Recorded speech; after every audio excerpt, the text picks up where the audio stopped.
હવે દાળ ભાત શાક રોટલી બધું જ બનાવો ફક્ત એક જ કુકરની અંદર. હા ફ્રેન્ડ્સ, ખરેખર ગજબ થઈ ગયું. આટલી હેલ્ધી અને આટલી ટેસ્ટી રેસીપી આટલી જલ્દી પણ બની શકે તમે ક્યારે વિચાર્યું પણ નહીં હોય. મારા ઘરે તો બધાએ કહી જ દીધું છે કે અઠવાડિયામાં 3 થી 4 વાર આ રેસીપી તો બનવી જ જોઈએ. દિશા ખરેખર ખૂબ જ હેલ્ધી છે અને સાથે સાથે ખૂબ જ ટેસ્ટી બનીને તૈયાર થઈ છે. તો આ માટે સૌથી પહેલાં ફ્રેન્ડ્સ મેં રાત્રે આ દાળને પલાળીને રાખી હતી. અડધી વાટકી જેટલી મગની દાળ અને પા વાટકી જેટલી મેં મસૂરની દાળ લીધી છે. આ બંને દાળ ન હોય તો આની જગ્યાએ તુવેરની દાળનો પણ ઉપયોગ કરી શકો છો. જુઓ, સરસ મજાની આ ફૂલીને તૈયાર થઈ ગઈ છે સવારે.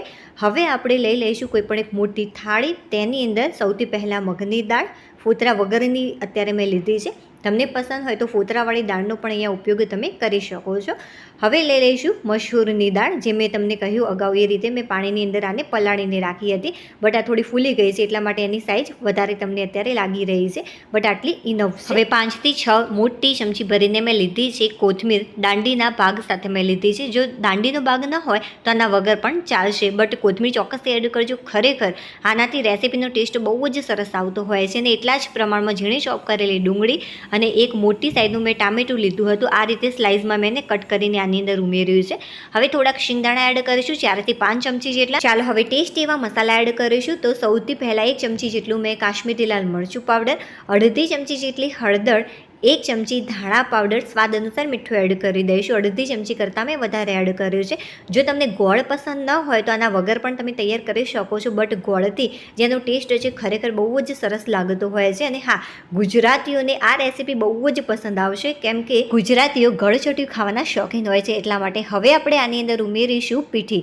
હવે આ પીઠી કઈ રીતે તૈયાર થાય છે ચાલો હું તમને એ બતાવી દઉં. એના પહેલાં હું તમને સરસ મજાની ચટાકેદાર પેસ્ટ બતાવી દઉં કે જેથી રેસીપી જે છે એ ખૂબ જ ટેસ્ટી બનીને તૈયાર થાય. તો 1 ચમચી જેટલું જીરું લીધું છે, 5 ચમચી જેટલું મીઠું અને એટલા જ પ્રમાણમાં કાશ્મીરી લાલ મરચું પાવડર એડ કરીશું. 4 થી 5 કળી લસણની અને ઝીણા ટુકડાઓમાં મેં આદુને કટ કરીને રાખ્યા હતા એ ઉમેરીશું. 1 થી 1.5 ચમચી જેટલા.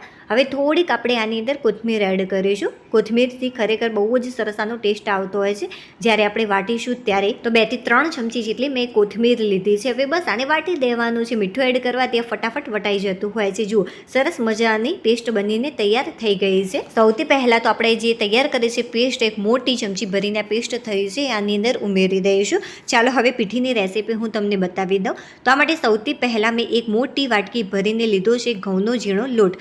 નોર્મલી આપણે રોટલી કરવા માટે જે લોટ વાપરતા હોઈએ છીએ બસ આ એ જ છે.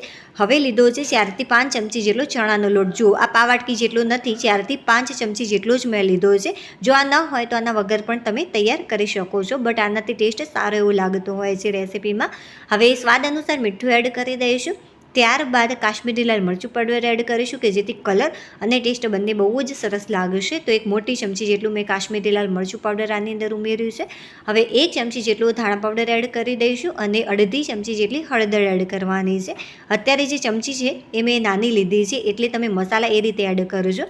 હવે 5 ચમચી જેટલો અજમો આપણે હાથથી મસળીને એડ કરીશું કે જેથી આની ફ્લેવર સારી એવી લાગે. હવે એડ કરીશું 1 ચમચી જેટલું જીરું અને 1 ચમચી જેટલા તલ અને લાસ્ટમાં થોડીક કસ્તુરી મેથી એડ કરી દઈશું. જો કસ્તુરી મેથી ન હોય તો આની જગ્યાએ તમે ઝીણી ચોપ કરીને કોથમીર પણ એડ કરી શકો છો અથવા આના વગર પણ તૈયાર કરી શકાય છે. હવે બધા જ મસાલા સારી રીતે એકવાર આપણે મિક્સ કરી લઈશું. મસાલાને મેં મિક્સ કરી દીધા છે.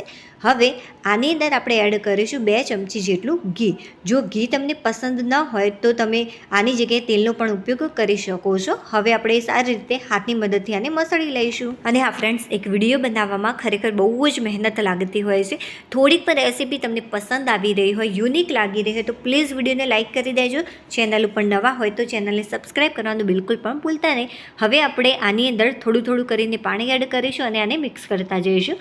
જે વાટકીની મદદથી મેં ઘઉંનો લોટ એડ કર્યો હતો બસ એ જ વાટકીની મદદથી હું આની અંદર પાણી ઉમેરી રહી છું. જે લોટ છે ફ્રેન્ડ્સ એ સોફ્ટ ન થઈ જાય એનું ખાસ ધ્યાન રાખવાનું. આપણે કેવો લોટ બાંધવાનો છે, રોટલી કરતાં થોડોક કઠણ અને ભાખરી કરતાં થોડુંક નરમ. આપણે પરાઠા લોટ આના માટે તૈયાર કરીશું. તમને લાસ્ટમાં બતાવીશ કે મેં આની અંદર કેટલા પ્રમાણમાં પાણીનો ઉપયોગ કર્યો છે. જુઓ, સરસ મજાનો કઠણ લોટ બંધાઈને તૈયાર થઈ ગયો છે. હવે ઉપરથી આપણે થોડું ઘી એડ કરીશું, અડધી ચમચી જેટલું, અને ફરીથી આને મસળી લઈશું કે જેથી લોટ સરસ મજાનો બંધાઈને તૈયાર થાય. જુઓ, મેં લોટને થોડોક મસળી લીધો છે. સરસ મજાનો લોટ તૈયાર થઈ ગયો છે. હવે બસ 2 ભાગમાં આને ડિવાઈડ કરી દઈશું અને સરસ મજાનો ગોળ શેપ આનો તૈયાર કરી દેવાનો છે. છે. હવે આને કોરા ઘઉંના લોટથી આપણે કોટ કરી દઈશું અને ત્યારબાદ સરસ મજાનો રોટલો આનો વણી લેવાનો છે. અને હા, આની જે સાઇઝ છે બહુ પાતળી પણ નથી રાખવાની અને બહુ જ જાડી પણ નથી રાખવાની. જો આની સાઇઝ એકદમ પરફેક્ટ છે, બહુ જાડી પણ નથી અને બહુ પાતળી પણ નથી. હવે આપણે હલકું તેલ આ રીતે સ્પ્રેડ કરી દઈશું. તેલની જગ્યાએ તમે ઘીનો પણ અહીંયા ઉપયોગ કરી શકો છો કે જેથી સરસ મજાના લેયર બનીને તૈયાર થાય અને અંદર સુધી આ કૂક થઈ જાય. હવે બસ તમારે આ રીતે રોલ વાળીને તૈયાર કરી દેવાનો છે. આ રીતે રોલ વાળી ફ્રેન્ડ્સ બહુ જ બધી સંખ્યામાં તમે પીઠી બનાવીને તૈયાર કરી શકો છો. જુઓ, સરસ મજાનો રોલ મેં વાળી દીધો છે. હવે બસ ચપ્પાની મદદથી તમારે આ રીતે આને કટ કરી દેવાનું છે. જુઓ કેટલું એકદમ ઇઝી બનીને તૈયાર થશે. તમને આઈડિયા પણ નહીં આવે. અત્યારે તમને એમ થતું હશે કે આ તો બહુ જ લોંગ રેસીપી છે, બટ જ્યારે બનાવશો ત્યારે તમને આઈડિયા આવી જશે કે ફટાફટ બનીને આ રેસીપી તૈયાર થઈ જતી હોય છે. હવે બસ આ રીતે હાથમાં લેવાનું છે અને બંને સાઈડથી પ્રેસ કરવાનું છે તો એકદમ ઝડપથી આ તૈયાર થઈ જતું હોય છે. જુઓ, મેં બધી જ આ રીતે તૈયાર કરીને રાખી. બધી જ પીઠી આની અંદર આપણે ઉમેરી દઈશું. ચાલો હવે ફટાફટ બનીને આ રેસીપી તૈયાર થઈ જશે. તમને આઈડિયા પણ નહીં આવે કે આટલી ફટાફટ રેસીપી બનીને તૈયાર થઈ ગઈ. હવે લઈ લઈશું એક કુકર. કુકરની અંદર બધી જ સામગ્રી તમારે ઉમેરી દેવાની છે અને ત્યારબાદ આની અંદર આપણે એડ કરીશું એકદમ ગરમ ઉકળતું પાણી. જુઓ, મેં પહેલેથી જ આ પાણીને ઉકળવા માટે મૂકી દીધું હતું ગેસ ઉપર. સરસ મજાનું પાણી ઉકળી ગયું છે. હવે આપણે આની અંદર ઉમેરી દઈશું. જુઓ, આટલું ઇનફ છે. હવે ઉકળતું ગરમ પાણી આપણે આની અંદર ઉમેરી દઈશું અને ત્યારબાદ ચમચીની મદદથી હલકું મિક્સ કરી લેવાનું છે. જો તમને એવું લાગે કે મારે મસાલા ચેક કરવા છે, મીઠું બરાબર છે કે નથી, મરચું બરાબર છે કે નહીં, તો તમારે આ રીતે મિક્સ કરીને જે પાણી છે ચમચીની અંદર લઈ અને ટેસ્ટ કરી લેવાનું. એકદમ પરફેક્ટ લાગવું જોઈએ. જો ઓછું લાગે મીઠું તો તમે અત્યારે એડ કરી શકો છો અને હા, પાછળથી પણ એડ કરી શકાય છે. અને કેટલું પાણી આની અંદર ઉમેરવાનું છે ફ્રેન્ડ્સ, તો જુઓ આ રીતે તમે ચમચી અંદર જે સામગ્રી આપણે એડ કરી છે ત્યાંથી લઈ અને પાણી 2 વેઢા જેટલું હોવું જોઈએ. જે ચમચી છે એનો ઉપરનો જે ભાગ છે એ ડૂબવો જોઈએ. મને થોડુંક ઓછું લાગ્યું એટલા માટે મેં થોડુંક ફરીથી એડ કર્યું. આ રીતે મિક્સ કરી લેવાનું અને સેટ કરી લેવાનું અને ત્યારબાદ તમારે ફરીથી ચેક કરી લેવાનું. જો એકદમ પરફેક્ટ રીતે આ પાણી ઉમેરાયું છે. ગેસ મેં ચાલુ કરી દીધો છે. જે ગેસની ફ્લેમ છે ફાસ્ટ રાખવાની છે અને ત્યારબાદ ફ્રેન્ડ્સ આની અંદર 1 ચમચી જેટલો સંભાર મસાલો એડ કર્યો છે. જો સંભાર મસાલો ન હોય તો આના વગર પણ તૈયાર કરી શકાય છે. આ રીતે થોડુંક તમને એવું લાગે કે ઉભરો આવવા લાગ્યો છે ત્યારબાદ ઢાંકણ તમારે બંધ કરી દેવાનું. જે ગેસની ફ્લેમ છે મેં ફાસ્ટ રાખી છે. ફાસ્ટ ફ્લેમ ઉપર 1 વિસલ માટે એને કૂક કરવાનું છે અને ત્યારબાદ જે ગેસની ફ્લેમ છે એકદમ તમારે ધીમી કરી દેવાની અને ધીમા તાપે 6 થી 7 મિનિટ માટે એને કૂક કરવાનું છે. તો સરસ મજાનું કૂક થઈ જતું હોય છે. જુઓ, તમે ફ્રેન્ડ્સ આને આ રીતે ડાયરેક્ટ પણ ખાઈ શકો છો, બટ મેં આની અંદર થોડો ગરમ મસાલો એડ કર્યો છે અને ત્યારબાદ ઉપરથી સરસ મજાનો રાઈ, જીરાનો અને ઉપરથી થોડું કાશ્મીરી લાલ મરચ પાવડર એડ કરીશું અને વઘાર કરીશું.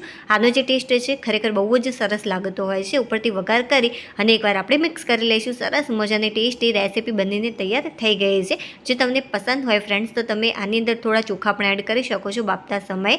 આને તમે ભાત સાથે ખાઈ શકો છો. આ રીતે ડાયરેક્ટ પણ ચમચીની મદદથી ખાઈ શકાય છે અને રોટલી સાથે પણ ખાઈ શકાય છે. વિડીયો પસંદ આવ્યો હોય તો વિડીયોને લાઇક કરી દેજો. બાય.